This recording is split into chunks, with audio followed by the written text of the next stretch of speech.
राधे राधे, जय श्रीमन नारायण, हरे कृष्णा। कैसे हैं आप लोग? आशा करती हूँ कि श्री हरि और माता लक्ष्मी की असीम कृपा आप सभी को प्राप्त हो और आप स्वस्थ हो, अच्छे हो। इसी कामना के साथ आज हम सुनेंगे मासिक धर्म में स्त्री को छूने से कौन सा पाप लगता है। तो आइए जानते हैं हम इस कहानी के माध्यम से। एक बार माता लक्ष्मी और भगवान विष्णु क्षीर सागर में शेषनाग की सैया पर विश्राम कर रहे थे। तभी माता लक्ष्मी भगवान विष्णु से पूछती हैं कि हे प्रभु, आज मेरे मन में एक शंका उत्पन्न हुई है, केवल आप ही इस शंका का समाधान कर सकते हैं। भगवान विष्णु कहते हैं कि हे प्रिय, तुम्हारे मन में जो भी शंका हो उसे निसंकोच होकर पूछो, मैं तुम्हारी सभी शंकाओं का समाधान अवश्य करूँगा। तभी देवी लक्ष्मी कहती हैं कि हे प्रभु, किस श्राप के कारण स्त्री को मासिक धर्म की पीड़ा सहन करनी पड़ती है। और मेरा दूसरा प्रश्न ये है कि एक रजोज्वला स्त्री को कौन से कार्य नहीं करने चाहिए जिससे उन्हें पाप लगता है। भगवान विष्णु कहते हैं कि हे देवी, आज तुमने मानव जाति के कल्याण के लिए बहुत ही उत्तम प्रश्न किया है। तुम्हारे इन सभी प्रश्नों का उत्तर देव शर्मा की इस प्राचीन कथा से प्राप्त होगा। इस महान कथा का श्रवण मात्र करने से ही समस्त पापों का नाश हो जाता है। जो पति पत्नी इस कथा को ध्यानपूर्वक सुनते हैं उन्हें सौभाग्य की प्राप्ति होती है। इसीलिए हे देवी, आप भी इस कथा को ध्यानपूर्वक सुनिए। देवी लक्ष्मी कहती है कि हाँ प्रभु, ये देव शर्मा कौन है, उनका आचार विचार कैसा था, मैं इस कथा को अवश्य सुनना चाहता हूँ। कृपा करके आप इस कथा को मुझसे कहिए, मैं इसे ध्यानपूर्वक अवश्य सुनूंगी। भगवान विष्णु कहते हैं कि हे देवी, पूर्व काल की बात है। मध्य देश में एक अत्यंत शोभ्यमान नगरी थी। उस नगरी में देव शर्मा नाम का एक ब्राह्मण रहा करता था। देव शर्मा को समस्त शास्त्रों का, वेदों का ज्ञान था। वह परम बुद्धिमान, गुणवान और धर्म कार्य में तत्पर रहता था। सभी वर्गों के लोग उसे बहुत ही मान सम्मान करते थे। वह प्रतिदिन यज्ञ, दान, धर्म तथा संध्या उपासना किया करता था। वह पशु, पुत्र, बंधु बांधव तथा धन संपत्ति से संपन्न था। देव शर्मा की पत्नी का नाम भगना था। वह भी अत्यंत चरित्रवान, गुणवान तथा पतिव्रता, धर्म का पालन करने वाली स्त्री थी। फिर एक दिन देव शर्मा ने अपने घर पर सत्यनारायण की पूजा रखी और सभी ब्राह्मणों को स्वयं जाकर निमंत्रण दिया। नगर में निवास करने वाले समस्त मनुष्य को उसने पूजा के लिए तथा भोजन के लिए बुलाया। फिर पूजा के दिन समस्त ब्राह्मण उसके घर पर पधारे। देव शर्मा ने सभी ब्राह्मणों का विधि पूर्वक पूजा किया और उनका आदर सत्कार किया। फिर उसने सभी ब्राह्मणों को घर के अंदर बुलाया और सुंदर आसन देकर उन्हें बिठाकर मिष्ठान भोजन कराया। ब्राह्मणों को भोजन कराने के बाद उसने भगवान का स्मरण करते हुए सभी को वस्त्र आदि का दान करके विदा किया। वे सभी ब्राह्मण देव शर्मा को आशीर्वाद देकर वहां से चले गए। उसके बाद उसने अपने अपने परिवार, बंधु बांधव तथा अनेक दीन और भूखे लोगों को भोजन कराया। इस प्रकार वे सभी को भोजन कराकर और पूजा संपन्न करके जब वह ब्राह्मण अपने घर के द्वार के सामने खड़ा हो, तब उसने देखा कि उसके घर के सामने एक कुतिया और बैल बात कर रहे थे। उस ब्राह्मण ने उस कुतिया और बैल की पूरी बात सुनी तो उसे बड़ा आश्चर्य हुआ। वह कुतिया और बैल उसके माता पिता ही थे, जो पिछले जन्म के पाप के कारण इस जन्म में कुतिया और बैल की योनि में थे। तब ब्राह्मण मन ही मन सोचने लगा कि यह दोनों साक्षात मेरे माता पिता हैं, जो मेरे घर में ही पशु बनकर रहते हैं।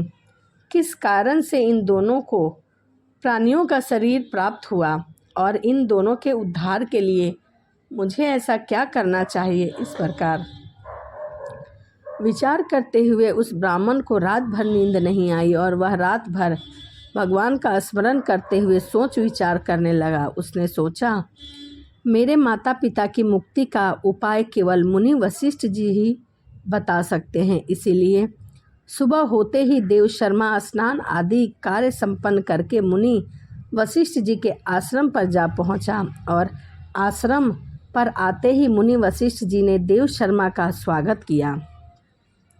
वशिष्ठ जी कहने लगे कि हे ब्राह्मण श्रेष्ठ, आज किस कारण से आपका हमारे आश्रम में आगमन हुआ? आप दुखी दिखाई पड़ते हो, आपके दुख का क्या कारण है, बताओ।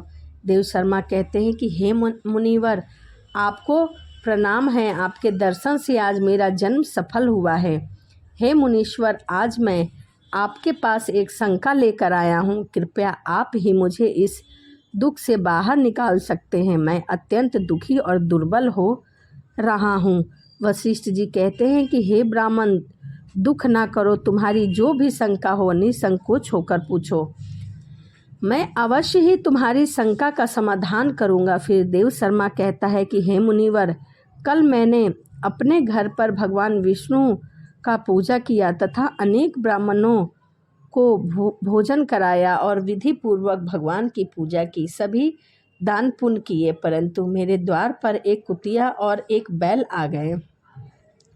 दोनों मेरे घर के सामने खड़े होकर बात कर रहे थे। सबसे पहले कुतिया उस बैल से इस प्रकार से कहने लगी कि हे स्वामी, आज जो घटना घटी उसे सुनिए। हमारे पुत्र के घर में ब्राह्मणों के भोजन के लिए जो दूध रखा था, एक सांप ने उस दूध को जूठा कर दिया था, उसमें विष उगल दिया था। इसे देखकर मुझे बड़ी चिंता होने लगी। उसी दूध से भोजन बनने वाला था, अगर सभी लोग उस दूध को पी लेते तो उनकी मृत्यु हो जाती। इसीलिए मैंने उस बर्तन में से सारा का सारा दूध पी लिया। जब बहू की दृष्टि मुझ पर पड़ी तो उसने मुझे बहुत पीटा, जिससे मेरे सभी अंग भंग हो गए। मुझे बहुत ही पीड़ा हो रही है, इसी कारण से मैं लड़खड़ा कर इधर से उधर चल रही हूँ। मुझे यह पीड़ा सहन नहीं हो रही है। कुतिया की बात सुनकर वह बैल बहुत दुखी हुआ और खुद का वृतांत सुनाने लगा। उसने कहा कि हे प्रिय, अब मैं तुम्हें अपने दुख का कारण सुनाता हूँ। मैं पूर्व जन्म में इस ब्राह्मण का पिता था। आज इस ब्राह्मण ने सभी लोगों को भोजन कराया, किंतु इसने मेरे सामने घास तक नहीं रखी। मैं सुबह से ही भूखा प्यासा हूँ, मुझे आज जरा सा जल भी नसीब नहीं हुआ। इसी कारण से आज मैं बहुत दुखी हूँ। फिर देव शर्मा कहने लगे, इस प्रकार से अपने माता पिता की बातों को सुनकर पिता और माता कुतिया और बैल के रूप में ऐसे बोलते हुए देखकर मुझे बहुत ही दुख हो रहा है। मुझे रात भर नींद नहीं आई। हर क्षण मुझे चिंता सता रही थी कि मैंने कभी कोई पाप नहीं किया, हमेशा धैर्य का ही कार्य किया, फिर भी मेरे माता पिता को ऐसे कष्ट क्यों झेलने पड़े। इसी कारण से आज मैं आपके पास आया हूँ। कृपया आप अपनी योग्य शक्ति से मुझे पता लगाकर बताइए कि किस कारण से मेरे माता पिता की ऐसी दुर्दशा हुई है और उनकी उन्नति के लिए मुझे कौन सा कर्म करना चाहिए। फिर गुरु वशिष्ठ ध्यान लगाते हैं और उस ब्राह्मण के माता पिता के पूर्व जन्म के कर्मों को देखते हैं और देव शर्मा से कहने लगते हैं कि हे ब्राह्मण, तुम्हारे माता पिता ने पिछले जन्म में घोर पाप किया है, उसी पाप के कारण आज उनकी ऐसी दुर्दशा हुई है। देव शर्मा कहते हैं कि हे गुरुदेव, किस पाप के कारण मेरे माता पिता की ऐसी दुर्दशा हुई है, कृपया विस्तार पूर्वक बताइए ताकि मैं सुन सकूं।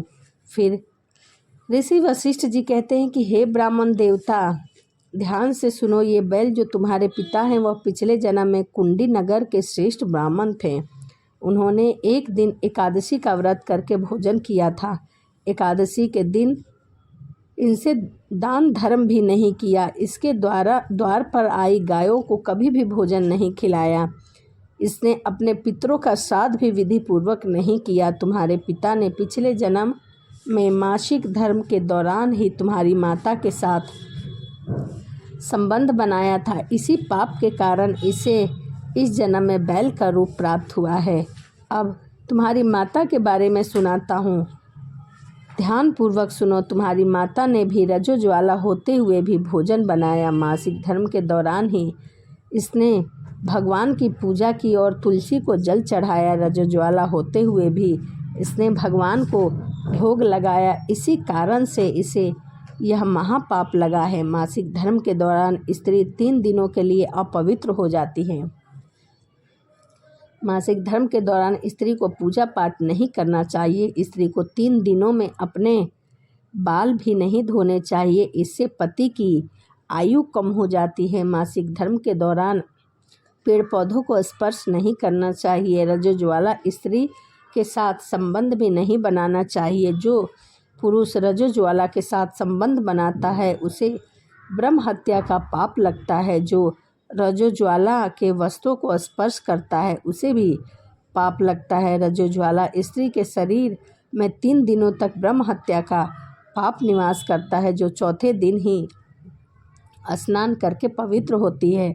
चौथे दिन स्नान करने के पश्चात रजोज्वाला स्त्री को अपने पति का ही मुख देखना चाहिए, अन्य किसी पुरुष का मुख नहीं देखना चाहिए। यदि पति समीप ना हो तो सूर्य देव के दर्शन करने चाहिए। गुरु वशिष्ठ कहते हैं कि हे ब्राह्मण, इसी पाप के कारण तुम्हारे माता पिता को बैल और तुम्हारी माता को कुतिया का जन्म प्राप्त हुआ है। देव शर्मा कहता है कि हे मुनीश्वर, अब आप मेरे माता पिता की मुक्ति के लिए कोई उपाय बताइए। गुरु वशिष्ठ कहते हैं कि हे ब्राह्मण, तुम किसी भी अमावस के दिन अपने माता पिता की मुक्ति के लिए श्राद्ध का तर्पण करो और दान धर्म करो, गाय की सेवा करो और गौ माता को मिष्ठान खिलाओ। अपने माता पिता की मुक्ति के लिए भगवान से प्रार्थना करो। फिर ब्राह्मण वही करता है जो उसके माता पिता को समस्त पापों से मुक्ति मिल सके। भगवान विष्णु माता लक्ष्मी से कहते हैं कि हे देवी, मैंने तुम्हें रजोज्वाला स्त्री को कौन से कार्य करने चाहिए कौन से नहीं इस विषय में बता दिया। अब मैं तुम्हें बताता हूँ कि किस कारण से स्त्री को मासिक धर्म से गुजरना पड़ता है। सतयुग में एक काल के नाम के प्रसिद्ध दानव हुआ करते थे। दानव होने के कारण उनका स्वभाव उग्र था और वे हमेशा ही युद्ध के लिए तत्पर रहते थे। फिर एक दिन सभी दानव वृत्रासुर के साथ मिलकर स्वर्ग लोक पर चढ़ाई करने लगे। उन असुरों के पास भयंकर अस्त्र शस्त्र शक्तिशाली अस्त्र थे जिसका देवता भी सामना न कर सके और भागकर ब्रह्मदेव के पास चले गए। फिर ब्रह्मदेव ने उन्हें असुरों को परास्त करने का उपाय बताते हुए, इंद्र तुम इस क्षण महर्षि दधीचि के पास जाओ, वे उनके शरीर की हड्डियों से तुम्हें अस्त्र शस्त्र प्रदान करेंगे। उन्हीं अस्त्रों का प्रयोग करके तुम वृत्रासुर का वध कर सकोगे। फिर सभी देवता महर्षि दधीचि के आश्रम में जा पहुँचे और प्रार्थना करके अस्त्र पाने की विनती करने लगे। फिर संसार के कल्याण के लिए महर्षि दधीचि अपने शरीर की हड्डियों के अस्त्र शस्त्र का निर्माण करते हैं। उन्हीं में से एक व्रज नाम का अस्त्र होता है जिसे देवराज इंद्र धारण कर लेते हैं। फिर सभी देवता वृत्रासुर के साथ युद्ध करने के लिए निकल जाते हैं। देवता और दानवों के बीच भीषण युद्ध होता है। सभी देवता आकाश में दानवों से युद्ध करने में एकत्रित हो जाते हैं और प्रहार करने लगते हैं। अग्निदेव अग्नि से प्रहार करते हैं, दैत्य को दग्ध करने लगते हैं। अग्नि के प्रभाव से दैत्य का अंग अंग जलने लगता है। फिर वरुण देव जल की वर्षा करते हैं जिससे दैत्य जल में डूब जाता है, जिससे दैत्य त्राही त्राही करने लगता है। अनेक दिनों तक इस प्रकार से दैत्य और देवताओं के बीच में भीषण युद्ध चलने लगा। फिर देवता इंद्र और वृत्रासुर आमने सामने आ गए। दोनों के बीच भीषण युद्ध हुआ और फिर देवराज इंद्र अपने वज्र का प्रहार करके वृत्रासुर को मार डालते हैं। उस दानव वृत्रासुर की मृत्यु होते ही उसके शरीर से ब्रह्म हत्या बाहर निकलती है और इंद्र का पीछा करने लगती है। उस ब्रह्म हत्या से बचने के लिए वह इधर उधर भागते हैं। वह ब्रह्म हत्या इंद्र के शरीर में प्रवेश कर लेती है। इससे इंद्र को ब्रह्म हत्या का पाप लग जाता है। देवराज इंद्र ब्रह्म देव के पास जाते हैं और उनसे ब्रह्म हत्या से छुटकारा दिलाने के लिए कहते हैं। फिर ब्रह्मदेव उस ब्रह्म हत्या को इंद्र के शरीर से निकलने की आज्ञा देते हैं और वह ब्रह्म हत्या इंद्र के शरीर से बाहर निकलकर ब्रह्मदेव से कहने लगती है कि हे परमपिता, अभी तक मैं वृत्रासुर के शरीर में निवास करता था क्योंकि उसने अनेक ब्रह्म हत्याएं की थी। जब इंद्र ने उसकी हत्या की तो मैं इंद्र के शरीर में वास करने लगा। अब आप ही मुझे आज्ञा दीजिए कि मैं कहाँ पर वास करूं, उचित स्थान दीजिए। फिर ब्रह्मदेव कहते हैं कि हे ब्रह्महत्या, मैं तुम्हें उचित स्थान देता हूँ। फिर ब्रह्मदेव ने ब्रह्महत्या के 4 भाग किए और कहा कि हे ब्रह्महत्या, तुम्हारा 1/4 भाग अग्नि के भीतर रहेगा। जो मनुष्य अग्नि को आहुति नहीं देगा, तुम उसके शरीर में प्रवेश करोगे। तुम्हारा 2 भाग जल के भीतर रहेगा। जो भी व्यक्ति जल में थूकेगा या फिर मल मूत्र का त्याग करेगा, तुम उसके शरीर में प्रवेश करोगे। फिर 3 भाग पेड़ और पौधे वृक्षों के भीतर रहेगा। जो मनुष्य अकारण ही वृक्षों को काटेगा, उसे भी ब्रह्महत्या का पाप लगेगा। फिर ब्रह्मदेव ने अप्सराओं को बुलाया और कहा कि हे अप्सरा, इस ब्रह्महत्या का 1/4 भाग तुम ग्रहण करो। अप्सराएं कहने लगी कि हे प्रभु, आपकी आज्ञा से हम इसे ग्रहण करने के लिए तैयार है, किंतु हमें भी इससे मुक्ति का कोई उपाय बताइए। फिर ब्रह्मदेव कहने लगे कि हे अप्सरा, जो भी पुरुष रजोज्वाला स्त्री के साथ संबंध बनाएगा, उसके अंदर यह ब्रह्महत्या प्रवेश कर जाएगा। इस प्रकार से ब्रह्महत्याओं को 4 भागों में बांट दिया गया। एक अग्नि में, दूसरा जल में, तीसरा वृक्ष में और चौथा स्त्रियों के अंदर प्रवेश कर दिया गया। उसी ब्रह्महत्या के भाग के कारण स्त्रियों को मासिक धर्म आता है और वो भी पुरुष मासिक धर्म के दौरान स्त्रियों को स्पर्श करता है, अर्थात उनके साथ संबंध बनाता है, उसे ब्रह्महत्या का पाप लगता है। भगवान विष्णु कहते हैं कि हे देवी, इस प्रकार से मैंने आपको स्त्री के रजोज्वाला के पीछे की कथा बताई है। रजोज्वाला स्त्री को कौन से कार्य नहीं करने चाहिए और कौन से करने चाहिए।